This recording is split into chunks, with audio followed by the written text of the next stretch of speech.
Selamat pagi semua teman-teman Skuteris Indonesia. Udah lama banget kan nih kita nggak ketemu nih. Udah lama gue nggak ngupload video vlog week scooter nih. Nah, hari ini gue bakal kedatangan tamu nih, temen gue, temen kantor gue sih sebenarnya. Nah, dia tuh rencananya pengen nyari Vespa nih. Nah, tapi dia bingung kira-kira Vespa yang bagus tuh apa sih? Terus habis itu kriterianya gimana aja kalau dia pengen beli Vespa second. Nah, kira-kira barang yang bagus tuh kayak gimana? Harus apa? Kelengkapannya apa? Gimana aja pokoknya. Nah, gue sekarang lagi nunggu dia nih. Katanya dia OTW rumah gue. Gue bakal jelasin sedikit lah mengenai tips and trick membeli Vespa second yang bagus. Nah, dia tuh knowledge Vespanya belum ada. Nah, ntar gue mau nanya-nanya lah sedikit sama dia. Kenapa dia mau beli Vespa, kenapa pilihannya dia Vespa, dan kenapa harus Vespa yang dibeli. Nah, kebetulan gue juga dikit-dikit ngeracunin lah. Oke, sembari kita nunggu dia, kita ngapain ya? Udah, pokoknya ikutin gue terus aja. Bye. Katanya dia udah sampai sih di luar, makanya kita mau ngecek nih. Dia udah sampai apa belum? Coba kita keluar dulu ya, katanya dia udah di depan.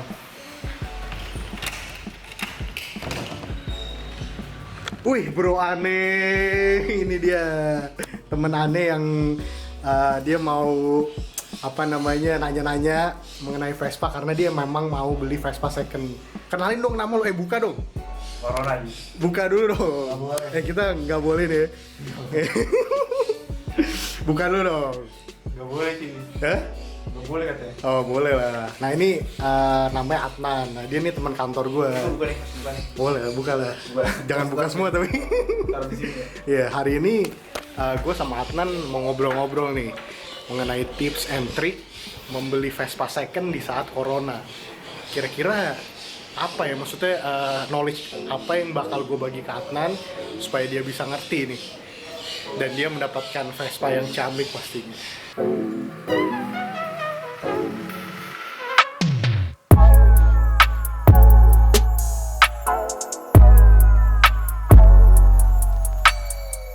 Welcome back to Week Scooter Channel. Kali ini bersama gue Ica Ariandika. Kita udah bareng temen gue nih, Adnan. Yang tadi gue udah bahas sedikit, kan tadi gue cerita tuh kalau temen gue nih, Adnan, mau nyari Vespa dia. Nah, tapi kira-kira Vespa apa nih yang mau dicari sama dia? Karena dia bener-bener gak ada knowledge apapun tentang Vespa. Terus habis itu dia juga bingung nih, mau nyari Vespa apa. Terus sekarang lagi Corona gini kan, jadi emang kita harus bener-bener detail banget ketika kita mau beli motor Vespa itu. Nah, langsung aja nih kita ke Adnan. Nan. Gini aja. Gara-gara lagi Corona nih kan. Nan, lu kan kemarin kan nelfon gue kan. Terus bilang, Cal, gue nih rencana mau nyari Vespa nih. Nah, terus juga lu bilang lu udah browsing kan. Udah. Nah, Udah browsing sedikit nih. Nah, tipe Vespa apa sih yang lu mau sikat nih sekarang? Kemarin sih kan gue sesuai budget juga ya. Budget, oke. Budget. Pertama sih budget. Soalnya gue emang kalau ngeliat Vespa yang Matic kayak sama aja gitu sih. Iya. Cuman pengen beli motor yang bisa buat harian pasti ya. Buat harian buat kantor. Buat kantor karena ini pertama Matic kan. Gue males kopling. Bener, oke. Maksudnya gue gak mau ribet kayak ganti kopling. Pokoknya langsung yang Gas aja, gas rem. Iya. Terus pengen Vespa juga soalnya biar agak-agak sedikit apa sih, ada pret dikit kali ya. Iya. Bahkan dari dulu gue bikin YouTube channel ini selalu bilang kalau kita naik Vespa pasti langsung ada pret. Iya, maksudnya kalau mau motor sport gitu kan nggak masuk di budget gue. Bukan gue nggak suka, tapi nggak masuk di budget gue aja. Nggak masuk di budget gue aja. Jadi tipe Vespa apa sih nih yang maksudnya sekarang lu lagi pengen cari gitu, pengen lu kulik dan lu tanya ke gue? Kemarin gue searching sih kayaknya dari semua udah gue kulik dikit. Tapi gue nggak tahu ntar kalau ada yang lain ya. Iya. Itu kayaknya Vespa Sprint. Nah, cocok nih, kebetulan ada di samping lu motor ini. Iya, makanya pas buat telepon lo ternyata lu udah ada juga ya. Iya, ada juga kan? Juga. Iya, ada juga. Nah, terus habis itu sekarang nih gue nih sama Adnan pengen banget ngulik nih, kira-kira ketika Adnan pengen beli Vespa Sprint, apa aja sih yang harus Adnan perhatiin sebelum dia beli Vespa Sprint tersebut. Nah, pertama nih, kalau misalnya menurut gue nih Nan ya.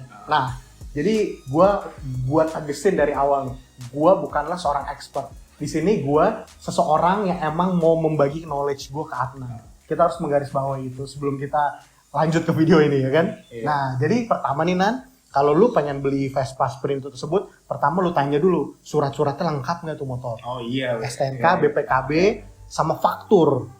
Faktur. Ya. Nah karena Pajak ya. jadi tuh faktur itu tuh sebenarnya kayak sebelum motor lu itu apa namanya dikirim, itu tuh harus keluar fakturnya dulu. Jadi kan motor ini emang CBU dari Vietnam. Nah itu harus ada fakturnya yang ngeluarin motor tersebut dari Vietnam ke Indonesia. Oke. Nah jadi tuh orang tuh banyak miss nih teman-teman. Jadi orang-orang biasanya nganggap kalau misalnya STNK, BPKB doang tuh udah cukup. Nah sebenarnya tuh faktur itu memperkuat itu semua. Nah di samping itu lu harus ada kunci coklat. Nah jadi tuh kalau Vespa itu lu ketika beli Vespa kunci yang biasa lu pakai warnanya biru. Nah kunci master itu warnanya coklat. Kalau kunci master itu hilang, lu mesti ganti segelondong komputer itu. Oh, itu. Berarti safety banget ya. Nah, jadi itu biasanya kalau misalnya teman-teman beli Vespa yang kunci coklatnya nggak ada, harganya tuh biasanya langsung drop. Gitu. Bisa dimaling loh nih. Nah, sebenarnya gini. Nah, kerennya Vespa nih kalau lu mau tahu, Vespa tuh kayak punya Piaggio code. Dia nggak bakal bisa dicuri. Jadi rata-rata kalau ada kasus Vespa hilang, pasti Vespanya digotong ke mobil box. Tuh kerennya Vespa. Nggak bisa dinyalain juga. Nggak bisa dinyalain. Tuh kerennya tuh, dia punya yang namanya Piaggio code. Piaggio code. Nah udah kita selesai membahas mengenai surat-surat, lanjut ke mesin nih Nan. Nah, lu kalau misalnya gue paling cuman bisa ngasih tahu secara basic ya. Nah, lu ketika lu buka jok motor itu, lu lihat ada nggak yang rembes di bagian mesin? Lembab gitu. Rembes oli gitulah. Kayak misalnya di packing-packingnya itu di atasnya nanti ada gua bakal nge-zoom video mesinnya. Nah itu lu lihat di situ ada rembesan-rembesan oli nggak? Nah lu juga cek di bagian bawah mesinnya itu ada rembesan oli nggak? Nah karena biasanya kalau misalnya motor yang udah kilometernya udah tinggi, nah itu dia biasanya banyak rembesan dan itu lu harus turun mesin. Biasanya refreshment mesin itu enaknya per 20.000 km. Itu menurut gua. Nah ada juga orang per 10.000. Kalau misalnya ada rembesan-rembesannya berarti gimana? Nggak usah beli? Maksudnya lu harus minta harganya kurang. Jadi lu ada spare budget untuk lu betulin motor itu. Oh, aduh. Nah itu di bagian sektor mesin ya Nan ya. Yeah. Nah untuk sektor kaki-kakinya, lu jangan lupa tuh ngecek sok depan belakang. Sok depan belakang. Iya. Nah lu gimana cara ngecek soknya itu? Lu coba mainin soknya. Nah kalau misalnya dia pas lagi main ke bawah, dia turun naiknya dia lama, nah itu berarti soknya udah mati. Nah terus lu cek tuh di bagian ulir dalam soknya itu ada oli nggak? Nah kalau udah ada oli berarti itu udah bocor. Kalau ada oli udah kalau bocor. Oli itu bocor. Nah begitu pula dengan sok belakangnya sama, lu coba genjot. Nah kalau misalnya soknya itu naiknya lama banget ya, nah itu lu cek juga ada oli nggak. Kalau ada oli berarti bocor. Ada oli berarti bocor. Iya. Nah lanjut lagi ke bagian-bagian lain seperti kayak perintilan-perintilan yang ada di Vespa, kayak misalnya spakbor belakang, terus habis itu lampu belakang. Nah, lu pastiin tuh spakbornya itu lengkap semuanya. Iya. Jadi tuh baut-bautnya nggak ada yang hilang, yang ada di dalamnya.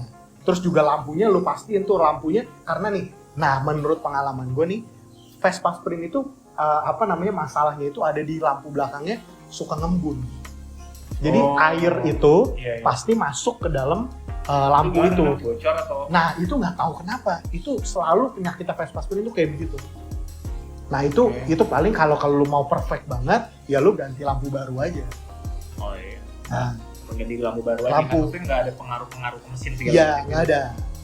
Nah terus habis itu lu juga cek behel belakang. Nah kebetulan motor gue ini lampu belakangnya udah ganti, behel belakangnya udah ganti. Nah lu pastiin aja behel sama lampunya sama spakbornya masih standar misalnya gitu.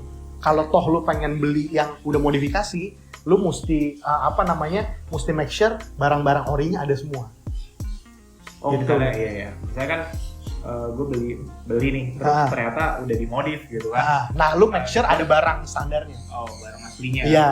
Nah terus habis itu lu cek juga tuh di bagian CVT tutup-tutupnya masih ada semua nggak, kayak tutup CVT-nya, terus tutup intake-nya, terus juga ada tutup cover busi, terus juga ada juga cover penutup buat aki. Nah itu lu make sure. Nah kebetulan lu udah ada bayangan belum budget lu berapa nih Nat? Untuk motor sprint ini? Kira-kira maksudnya under kisaran aja lah iya, 25 sampai 30 gitu ya. Iya sekitar segitu. Sekitar segitu. Nah, berarti segitu. kalau 25 sampai 30 lu bisa dapat Vespa Sprint tahun 2014 sampai 2016 lah. Karena Vespa yang setahu gue nih yang udah iGate itu harganya di atas 30. Kalau yang udah di atas 2016 harganya udah Iya, 30. karena itu iGate. Nah, nanti kita bakal bahas nih kira-kira kalau lu pengen beli yang iGate, apa sih bedanya yang apa 3V sama iGate. Soalnya gue sih yang penting sih dipakai nyaman ya. Oke. Kalau kayak sehari-hari nyaman. Oke. Juga dilihat juga Enak. lumayan oke Benar, lah gitu. iya.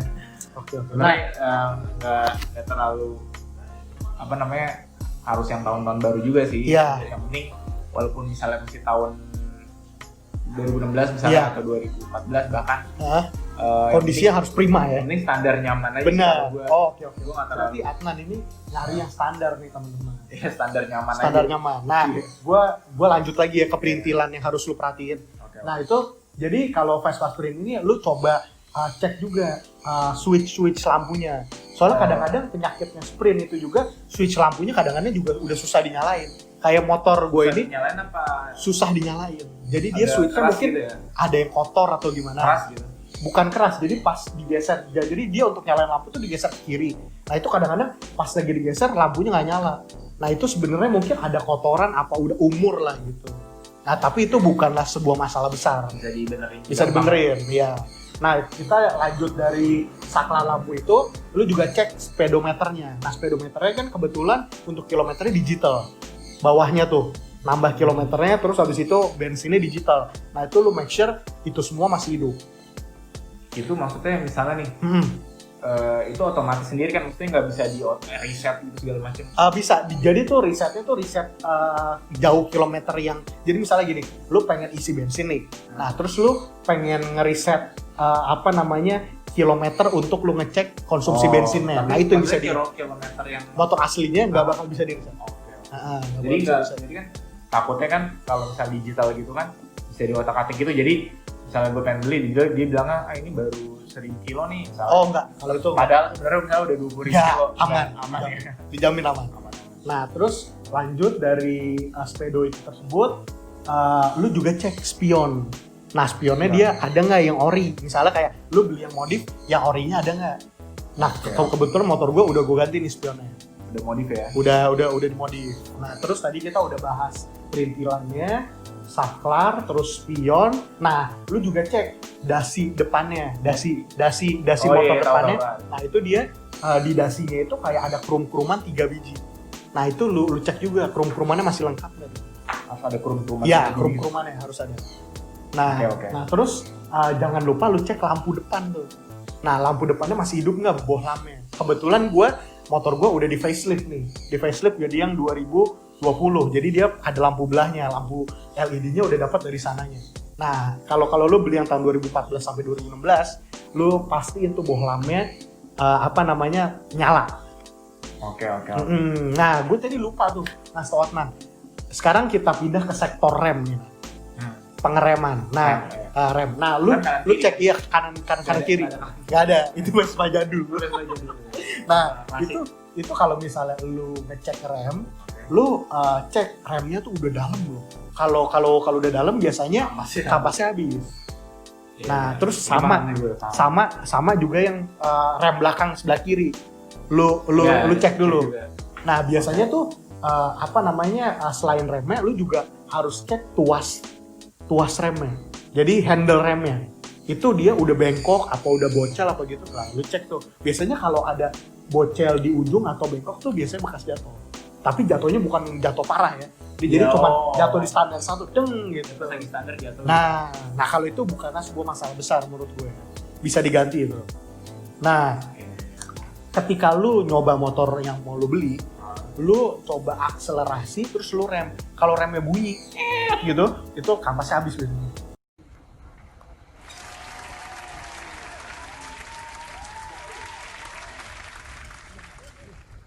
Kampasnya udah tipis lah gitu. Nah, udah tipis. Kalau kampas habis bukan yang ngelas ya? Enggak, dia jadi apa namanya bisa tetap ngerem tapi berisik aja remnya. Kayak besi beradu dengan besi. Kayak kena air gitu ya? Enggak juga sih, kayak besi beradu dengan besi. Oke. Nah itu kan kita udah bahas nih di sektor remnya Nan ya. Nah apa namanya habis itu jangan lupa lu cek bannya. Bannya nih udah habis belum? Nah ini tips dari gue nih. Jadi kalau Vespa Matic itu biasanya ganti ban belakang 2 kali, ganti ban depan sekali. Lu ngerti nggak maksudnya gimana? Misalnya, ini per berapa bulan sih biasanya gantinya? Jadi kalau per berapa bulannya gue nggak tahu spesifiknya, tapi dia pasti ban belakang tuh lebih cepet habis. Karena bobotnya tuh ada di belakang. Misalnya sebulan nih, Iya. ban depan ganti sebulan sekali, tapi ban belakang setiap tanggal 15 gitu ya? Iya 2 kali. Iya, betul. Nah tuh Afnan berarti ngerti. Nah ban belakang tuh pasti lebih cepet habis. Kalau untuk motor Vespa Matic ya, itu menurut pengalaman gue. Ini ban dalam kan? Ban luar. Ban luar. Nah jadi ban luar. Iya. Jadi dikira Afnan nih Vespa tuh. Tapi Enggak. Ya paling 2 tahun lah gitu kali. Ya lumayan. Nah itu apa namanya? Adnan udah paham lah tentang ban. Nah itu kan tadi kita udah bahas tentang rem, tentang ban. Nah terus yang belum nih tentang velg nih Nan. Nah ini agak-agak rancu nih Nan kalau velg. Lu kalau pengen ngecek velgnya bagus atau enggak, lu harus ajak temen lu nih. Jadi pas lu ngelihat motor itu, lu ajak temen lu suruh temen lu ikutin dari belakang. Nah lu lihat tuh velg belakangnya tuh masih center apa agak geol-geol dikit. Oh goyang-goyang. Nah itu lu harus make sure tuh. Nah goyang-goyang sih copot gitu. Enggak, goyang-goyang tuh berarti tuh velgnya peang. Kalau peang nggak bisa dikencengin. Paling dipres lagi supaya dia lurus lagi. Nggak lu mesti ganti kan? Ya kalau lu bawa ke tukang presnya udah nggak sanggup ya mesti ganti. Gitu. Nah kalau bahaya. Nah kalau pelek depan sih lu tinggal ngelihat di apa namanya di bagian pelek itu. Dia ada apa namanya ada peangnya apa enggak? Apa ada retaknya apa enggak? Kayak gitu aja. Lu untuk make sure peleknya itu bagus, lu lihat kalau dari belakang ada peangnya, pelek depan belakang jangan lupa dicek ada retak apa enggak. Nah itu. Oke. Nah terus lanjut lagi ke bagian knalpot Nah knalpot kan kebetulan gue udah ganti nih. Modif. Iya, ya kalau tips gue modif semua lu. enggak ada. Nah kalau untuk knalpot nih, lu cek knalpotnya itu bocor apa enggak. Dengan cara gimana? Lu nyalain motornya, terus lu tutup lubang knalpot aslinya. Nah dia kalau misalnya motornya nggak mati, berarti itu knalpotnya bocor biasanya. Nah kalau ada suara kayak misalnya knalpotnya tuh gas buangnya nggak bisa keluar, nah itu juga bisa dikategorikan dia nggak bocor. Berarti lu tutup nyalain terus tutup, ya? nggak apa-apa. Kan kita mau ngecek nih bocor apa enggak. Nah mungkin terakhir sih lu ngecek jangan lupa nih cek bodinya. Dengan cara ada baret-baret teman. Nah terus tips dari gue juga lu cek bodinya dengan cara lu ketok di bagian tepung kiri kanan, pokoknya di bagian besi lah. Nah kayak misalnya gini, lu ketok aja. Nah ini masih besi semua nih, belum ada dempul. Kalau dempul suaranya dung lebih kedap suaranya. Ini kan bener-bener kaleng nih. Kaleng kan, nah itu dia lebih kedap suaranya. Jadi dempulnya tuh tebel. Nah itu bisa jadi itu bekas jam. Bisa jadi. Nah itu. Nah terus juga mungkin yang penting nih ya, dan teman-teman mungkin belum tahu, untuk basic banget ngecek motor itu udah pernah jatuh atau enggak, lu lihat di footstep kiri kanan bawahnya. Nah itu biasanya udah ada baret-baret, nah itu biasanya bekas jatuh. Dan di list bodinya, list body tuh kalau udah ada baret gitu, terus habis itu udah dicat warnanya, nah itu biasanya, nah ini kita nggak boleh suzon loh ya. Nah itu biasanya, ini kan tips dari gua aja teman-teman. Iya. Nah pernah jatuh ya? Iya pernah jatuh kemungkinan. Nah ya, terakhir nih sebelum lu udah yakin kalau lu pengen beli motor itu, lu jangan lupa samain dulu surat-suratnya, STNK-nya, BPKB-nya, ke nomor mesin, ke nomor rangka. Nomor mesin, nomor rangkanya. Nomor mesinnya itu dia ada di dalam motornya. Di dalam motornya. Kalau misalnya nomor rangkanya itu di bagian CVT di bagian bawah. Di bagian bawah kiri itu ada nomor rangkanya di situ. Oke. Iya. Itu harus nggak boleh beda ya? Nggak boleh beda. Kalau beda berarti beda berarti. Beda. Bukan surat aslinya ya? Benar. Bukan surat aslinya. Benar, bukan surat aslinya. Nah jangan lupa juga, gue tadi lupa atau ngasih tau Adnan. lu juga bisa ngecek olinya dia itu dari tempat tutup olinya. Lu tapi mesti bawa tang sendiri sih kalau misalnya dia nggak punya gitu. Lu buka tang, terus habis itu di bagian CVT-nya ada tempat buat ngecek oli. Nah itu lu bisa ngeliat tuh olinya udah hitam apa belum. Itu atau kan biasanya ya kalau misal orang yang jual motornya sih seharusnya mereka jujur ya Nan ya. Mereka harusnya jujur, mereka harusnya bisa ngasih tau lah gue terakhir servis tanggal segini nih. Nah gitu. Nah terakhir nih jangan lupa Nan. Itu toolkit. Toolkit tuh kayak tool yang emang bawaan Vespa-nya. Kayak misalnya obeng, terus habis itu ya enggak kalau misalnya Vespa itu kunci-kuncinya itu biasanya obeng kembang, terus habis itu obeng yang kunci L untuk ngebuka aki sama kunci busi. Sama satu lagi kunci buat shock breaker. Pokoknya semua kuncinya emang udah bawaannya dia ada di tempat itu. Buat buka ini kan, kalau kenapa-napa. Nah terus juga lu juga bisa ngecek kelistrikannya itu pada saat dia starter. Nah kalau starternya udah mulai berat, nah itu akinya udah mulai harus diganti. Sebenarnya sih banyak ya teman-teman tips-tips untuk kalian semua supaya dapat Vespa yang prima banget. Nah ini gue ngasih beberapa tips basic aja nih buat teman-teman supaya teman-teman bisa lah sebelum beli bisa ngeliat video ini gitu, ya kan? Biar nggak salah beli. Nah, biar nggak salah beli. Iya, minimal ada sedikit knowledge. Jadi nggak benar-benar, apalagi kayak gue nih yang nggak ada benar-benar blong banget gitu. Nggak tahu tapi kepengen beli. Nah, benar. Itu dia tuh. Nah, jadi ada nggak nih pertanyaan-pertanyaan lagi yang lu pengen tahu nih? Yang lu pengen tahu lagi dari gue? Apa udah cukup penjelasan gue nih Nan? Atau gimana? Kayaknya kalau untuk yang dasar basic kayak cukup sih. Cukup. Ya. Misalnya ada sesuatu lagi yang pengen gue yakin. Nah, telepon gue. Gue bakal calling lo. Nah, teman-teman semua juga boleh nih DM ke kita atau komen aja di video ini. Kira-kira apa sih? Nah, apa sih kira-kira yang teman-teman pengen tahu tentang Vespa lagi yang emang benar-benar teman-teman itu penasaran lah gitu. Iya. Nah, gitu. Ya maksudnya kalau misalnya kalau kayak gue kan kalau kecuali beli baru ya. Iya. Kalau beli baru kan udah pasti semuanya baru. Iya, betul. Tapi kan budget gue misalnya sebenarnya cuma bisa ngejangkau yang second dan betul. misalnya cuma tahun 5 tahun ke belakang misalnya, kan. Nah, itu gue emang harus punya dasar minimal ya. Benar. Supaya ntar pas udah beli nggak nyesel. Iya. Oke, kita kali ini udah ngobrol-ngobrol banyak banget ya sama Adnan, knowledge basic mengenai Vespa second yang akan dia beli. Dan dia udah menjatuhkan hatinya kepada Vespa Sprint antara tahun 2014 sampai 16 ya, dengan budget yang lu punya. Iya. Nah, sekarang lu udah yakin belum Nan?